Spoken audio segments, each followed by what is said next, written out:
Salut à tous et à toutes, c'est Pierre, j'espère que vous allez bien, j'espère que vous êtes au taquet. Aujourd'hui, comme vous pouvez le constater, on va se faire une courte vidéo sur Firefly qui a récemment fêté ses 1 an, ça passe super vite.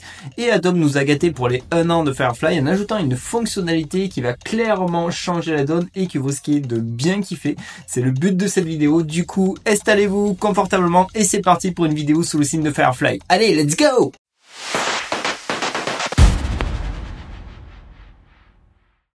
Ok, du coup, on se retrouve dans Firefly. C'est dans Firefly, pour rappel, que vous aurez la visibilité du nombre de crédits génératifs qu'il vous reste en cliquant ici sur votre compte, et je trouve que Firefly peut être sous-estimé car dans certaines thématiques comme dans les photographies animalières ou dans les photographies culinaires liées à la bouffe, donc il a quand même un cachet qui parfois est beaucoup plus naturel et vendeur que ce qu'on pourrait avoir dans d'autres IA. Certes, sur les êtres humains parfois c'est pas terrible et il a encore du mal, mais après il a fêté que c'est 1 an, donc lorsque Firefly 3 sortira, ça sera sûrement dans ce domaine-là qu'ils vont grandement améliorer l'algorithme.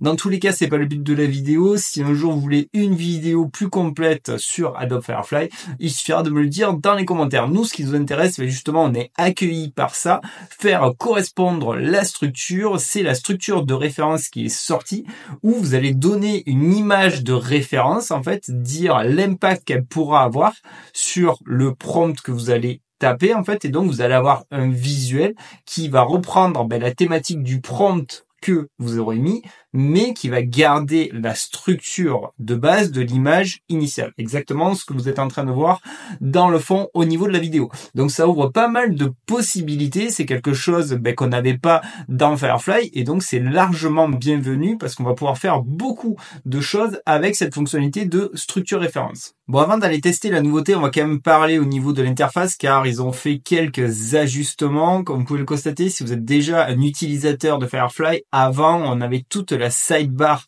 des réglages et des propriétés qui étaient à droite, la barre latérale. Là, ils l'ont mis à gauche, ce qui, à mes yeux, est un petit peu déstabilisant car dans une grande majorité de logiciels, vous avez toujours le panneau, la sidebar des propriétés à droite et pas à gauche. Et c'est vrai que lorsque moi c'est sorti, ça m'a un peu déstabilisé. Donc à vous de me dire, vous, si vous préférez à gauche ou à droite. Mais de mon côté, moi, je préférerais que l'on puisse l'adapter et un jour personnaliser. Alors, j'ai pas regardé si on pouvait le faire à ce jour, mais qu'on puisse aussi donner le choix aux utilisateurs, en fait, de la placer comme il veut. Bref, ça c'est un détail. Et de toute façon, après on retrouve les réglages spécifiques que l'on avait déjà avec le modèle, le ratio. Ensuite, les différents types de contenus. Vous pouvez activer auto si vous souhaitez, comme ça c'est en fonction du prompt l'IA qui choisira si c'est plus un rendu photoréalistique ou un rendu de type dessin, d'art graphique. Sinon, quand vous mettez photo, ce qui est intéressant, c'est que vous avez quand même, et ça c'est badass, la possibilité d'aller paramétrer les réglages de l'appareil photo avec quand même l'ouverture pour la gestion du flou, la vitesse d'obturation et les différents champs de vision. Et en plus de ça, vous avez, comme vous pouvez le constater, une petite aide visuelle qui vous permet de montrer l'impact que ça aura sur les visuels. Donc franchement, d'un point de vue expérience utilisateur, on est plutôt pas mal pour le grand public qui ne saurait pas les activer. Et en plus de ça, on a la possibilité de mettre une valeur automatique. Donc ça peut aider grandement aussi pour ceux qui n'utiliseraient pas trop ces réglages d'appareil photo. Ensuite, on a la fameuse nouveauté, la structure de référence, où on va donner une image de référence et en plus de ça, on a une galerie spécifique avec déjà des images de référence. Alors, il n'y en a pas 50 000, mais ça peut être intéressant et ça peut aider déjà pour montrer en quoi ça impacte au niveau d'un visuel. C'est ce qu'on fera tout à l'heure. Et ensuite, on a de toute façon ce qu'on avait déjà avec la possibilité de transférer un style. Donc ça peut se combiner très bien avec la structure de référence. Et pareil, ils ont été sympas parce qu'on a quand même des styles graphiques, on en a un peu plus là, un exemple. Donc on pourra vraiment se faire plaisir pour ceux qui ont besoin de transférer un style graphique dans un visuel. Et ensuite, ben, on a les petits derniers avec tous les effets, et il y en a aussi beaucoup, c'est l'équivalent des tokens, des mots-clés que l'on mettrait à la main dans Midjourney. Donc pareil, pour s'éduquer un petit peu avec certains mots-clés qui pourraient avoir des gros impacts, c'est très très bien à Firefly, ça vous permet de voir pas mal de choses. Et on termine en beauté au niveau des effets avec ben, la partie liée à la chromie, la partie liée à l'éclairage et la partie liée à l'angle de prise de vue. Donc franchement, ben, ils ont vraiment fait un Firefly comme je l'avais montré lorsque c'était sorti. Là, c'est un petit peu évolué, mais pour le grand public, pour que quelqu'un qui ne sait pas trop utiliser les IA génératives, il a juste à dire ben, ce qu'il veut et ensuite aller cliquer sur les paramètres prédéfinis pour avoir le résultat escompté. Ok, du coup, c'est le moment d'aller utiliser le structure référence. Et pour le premier exemple, on va pas se prendre la tête. On va prendre une image déjà existante. On peut parcourir la galerie où je vais prendre cette image-là. Et au niveau du prompt, j'ai mis Magic Landscape Fantasy Cinématique Réalistique. Je clique et là, actuellement, il est en train de générer donc 4 images. Donc, ça va m'enlever un crédit. C'est exactement comme la notion dans Photoshop quand on fait de l'in-painting et de l'out-painting. Ça nous enlève aussi un crédit. Et j'ai une force qui est à la moitié. C'est-à-dire que la structure de l'image n'est pris qu'à 50%. Donc on commence à voir un petit peu ici une planète, mais c'est subtil, et aussi sur les éléments au premier plan. Donc là c'est un peu moins subtil, c'est pas mal. Ensuite ici c'est plus subtil, et ici aussi on n'a pas forcément tout le temps le socle et l'équivalent de la planète. Et donc si je veux vraiment garder cette structure là avec vraiment une notion de boule, de rond et au premier plan une sorte de socle, ben je vais mettre une force maximale, je vais régénérer, on ne touche pas le prompt, je veux de toute façon toujours un paysage magique et fantaisique. Et là, ben pareil, il est en train de générer 4 images, pareil, ça nous enlève un petit crédit, mais là, on est vraiment sur 100% de réussite. J'ai la boule et j'ai le socle. Là aussi, et là aussi. De toute façon, on a mis une force maximale. Donc, on oblige Firefly à vraiment garder la structure que vous avez uploadée ou que vous avez sélectionnée. Là, on l'a sélectionné. Et ensuite, à adapter avec le prompt que vous avez mis et les différents réglages que vous avez mis. Donc ça, c'était pour le premier exemple. Mais franchement, ça ouvre pas mal de possibilités et c'est cool parce que là, on a vraiment un contrôle sur la composition et ça, je trouve ça hyper intéressant. Et second exemple, l'exemple que je kiffe le plus avec Firefly, c'est quand vous allez donner une image noire et blanc. Ça peut être avec du texte, ça peut être avec une forme de logo. Vous pouvez vraiment vous faire plaisir. C'est comme ça que je vous ai montré la vidéo qui était en fond avec le logo de X. Et là, on peut vraiment s'amuser. Donc là, c'est quand même une image qui est complexe. Donc on n'aura pas à 100% des cas la partie intérieure du visage en fonction du prompt. Mais vous allez voir que le potentiel est là. Donc le petit drag and drop des familles, hop. J'ai uploadé l'image. Ensuite, on va régler la force et bon, on va la laisser au taquet parce que je veux vraiment garder à 100% la structure. Et à la limite, ça se prête très bien. Mana Potion. Hop. On a une Edo Prompt. Alors, Edo Prompt, attention, quand vous promptez en anglais. D'ailleurs, c'est notifié et qui est très très forte au passage si vous n'utilisez pas Firefly. Et si vous l'utilisez peu, si vous voulez vous faire aider, je vous conseille grandement de prompter en anglais parce que rien que l'Edo Prompt vous permettra de faire des prompts de l'espace. On va forcer la partie réaliste, donc photo et je generate. Comme d'hab, il est en train de générer 4 images. Comme d'hab, vous avez capté la rengaine, on a un crédit en moins. Mais là, j'aurai toujours la forme du logo, c'est juste à l'intérieur où il ne peut pas faire 100% de réussite en fonction des prompts.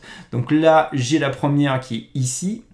J'ai la seconde qui est comme ça. Donc on a un petit peu des éléments. Après, la structure de base, on l'a toujours. Ensuite, j'ai celle-là. Et ensuite, alors là, il s'en est un peu mieux sorti, j'ai cette partie-là. Après, à tout moment, je peux la placer en art aussi, en régénérant. Et en plus de ça, en termes de détails de la potion de mana, on n'a rien mis. Donc, on laisse une totale liberté à un Firefly. Si vous voulez une mana de potion de vie, une mana de potion de force, vous pouvez vraiment vous faire plaisir avec les différents rendus. et du coup ben là on a les rendus en mode dessin. Donc comme je dis, l'intérieur c'est quand même hyper complexe, je le prends mais pas en zone de confort, mais c'était justement un de mes premiers tests pour voir ce qu'il était capable de mettre en place. Donc on a toujours cette notion de fiole qui marche très très bien, c'est plus l'intérieur. On peut se faire un medieval shield, on peut remettre la partie photo, hop. On clique comme d'hab, on attend. Ce qui est cool avec Firefly, c'est que ça va, c'est pas le plus long à attendre, ça génère assez vite, en tout cas du moment qu'on a des crédits, parce que quand on n'a plus de crédits, c'est un peu la misère et c'est là où ça va lentement. Donc là, on a le shield, donc là il a bien réussi. On a quasi des petites imperfections, mais pas beaucoup, on est plutôt pas mal, on a bien la forme d'un shield, là aussi, on est vraiment sur quelque chose qui marche plutôt bien. Donc vous me direz dans les commentaires ce que vous en pensez. Moi c'est vraiment la partie que je préfère, où je vais donner une forme en mode silhouette, en mode noir et blanc, ça peut être ce que vous voulez, et ensuite on va enchaîner différents prompts, et après on peut en faire une vidéo, on peut en faire ce qu'on veut, mais c'est une partie qui, je pense, pourra répondre à pas mal de besoins spécifiques. Autre exemple intéressant, c'est que si vous avez des visuels en mode sketch, en mode dessin, vous allez pouvoir passer d'un mode dessin à un mode réaliste, et du coup ça ouvre aussi pas mal de possibilités, et ça c'est un besoin que pas mal de personnes peuvent avoir. Donc je drag and drop l'image que je vous ai passée, on reste en mode photo, elle est en train de s'uploader, on va changer, on va dire pas que l'on veut un shield, on veut dire qu'on veut un moderne living room. On pourrait un peu plus détailler, mais c'est vous montrer que sans trop détailler, en plus on a LED réalistique and luxury, soyons fous, qui peut nous aider à le pimper. Je clique, et là, étant donné que j'ai une force qui est maximale, il va vraiment s'appuyer sur la structure originelle du sketch, du dessin, et transformer tout cela en réaliste, étant donné que je suis en mode photo, en mode cinéma. Donc on est plutôt très bien, pas mal. Ok, il y a des petits trucs chelous ici. Là, on est pas mal aussi. Imaginez, après, on passe un petit coup de magnifique ou d'un upscaler et envoyer c'est pesé et c'est fini. Donc ça aussi, c'est hyper intéressant de partir d'un sketch. Pour rappel, le sketch, hein, il a vraiment bien fait le job. Hein. On a le canapé, on a la sorte de table, on a en arrière-plan la table avec les différents éléments. Donc la structure est vraiment gardée. Après, c'est normal de toute façon. J'ai mis le réglage qui est à 100. Donc ça aussi, c'est aussi un exemple. Gardez-le en tête, ça pourra vous aider à des moments donnés. Allez, dernier exemple, si vous avez des images avec une composition qui vous plaît en fait, et que vous voulez garder cette composition, donc la structure si vous préférez, et que vous voulez changer le personnage, changer le lieu où se passe la scène, ou changer l'ambiance, c'est un très bon exemple aussi. Donc comme d'habitude, on upload la petite photo, on a la petite info, ensuite on va changer le prompt, je veux dire que je veux une femme qui est sur un canoë en bois mais qui est à Tahiti, une prise de vue de dos, réalistique photographie, et donc on va cliquer sur photo, on n'a pas l'image qui a été uploadée, donc même joueur joue encore, on relance l'upload, il y a dû avoir un problème, ok j'ai une force à la moitié, on lance le process, et comme d'habitude on attend. Donc là j'ai dit que c'était à Tahiti, donc logiquement vu que l'image de base a des montagnes derrière, il va utiliser ces montagnes pour en mettre aussi, même si j'ai une force qui est qu'à la moitié, et donc on a bien une femme de dos, on a bien les montagnes, on a bien les éléments qui sont au premier plan. Là, elle est plutôt pas mal. Là aussi, ça va. Au niveau des mains, vu comment elles sont placées, il n'y a pas trop d'imperfections. Mais là, on a une bonne petite hallucination au niveau du bras. Là, faut pas trop regarder dans les détails au niveau de cette main. Et le dos est complètement claqué au sol. Oh putain, le dos fait peur. Donc là, hallucination ici. Et celle-là, ouais, pourquoi pas. Pourquoi pas, pourquoi pas. Donc au moins, vous avez un exemple spécifique où on va garder justement la même structure et changer le lieu, changer l'ambiance.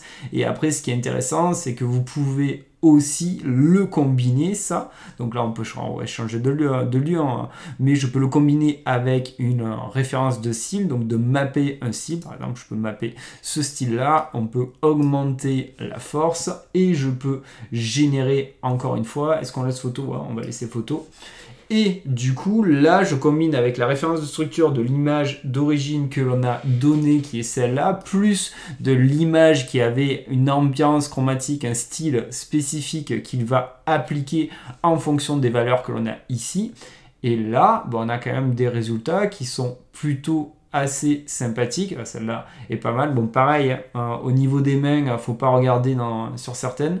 Mais comme je vous ai dit, là c'est hyper intéressant le combo. Et quand Firefly 3e du nom sortira, quand Firefly sera beaucoup plus véloce au niveau des mains, au niveau des détails anatomiques qu'il a pour le moment du mal à mettre en place, là ça sera hyper intéressant parce qu'on aura quand même un tout à l'un où on pourra donner très facilement une structure de référence et combiner avec une galerie de styles référence, et il y en a quand même déjà initialement beaucoup, mais vous pouvez uploader n'importe quelle image aussi. Donc le potentiel est quand même énorme à mes yeux. Bon mais les amis, on arriverait déjà à la fin de cette vidéo, donc dites-moi comment vous trouvez cette nouveauté qui est arrivée dans Firefly de référence de structure. C'est quand même plutôt pas mal, ça ouvre pas mal de possibilités, ça se combine avec le style référence. Donc là ça commence à bouger un petit peu au niveau de Firefly, et il me tarde vraiment l'annonce et la sortie de Firefly V3 pour corriger toutes ces petites imperfections que l'on peut avoir, mais ça reste une IA qui, pour certaines thématiques, je ne cesse de le dire et de le redire, a quand même un potentiel et un cachet qui très souvent est plus naturel. Donc si vous avez bien kiffé la vidéo, comme d'hab, faites-moi exploser les likes. Si vous voulez louper aucune autre des prochaines vidéos, c'est facile, la petite cloche, vous cliquez et dès que je publie, vous êtes notifié. Et si vous aimez bien tout le contenu que je mets en place, l'investissement et le temps que ça prend, c'est pas compliqué non plus, le petit call to action à cliquer, ça fait plaisir, et moi je vous dis prenez bien soin de vous, à la bientôt pour de nouvelles aventures. Salut, ciao ciao.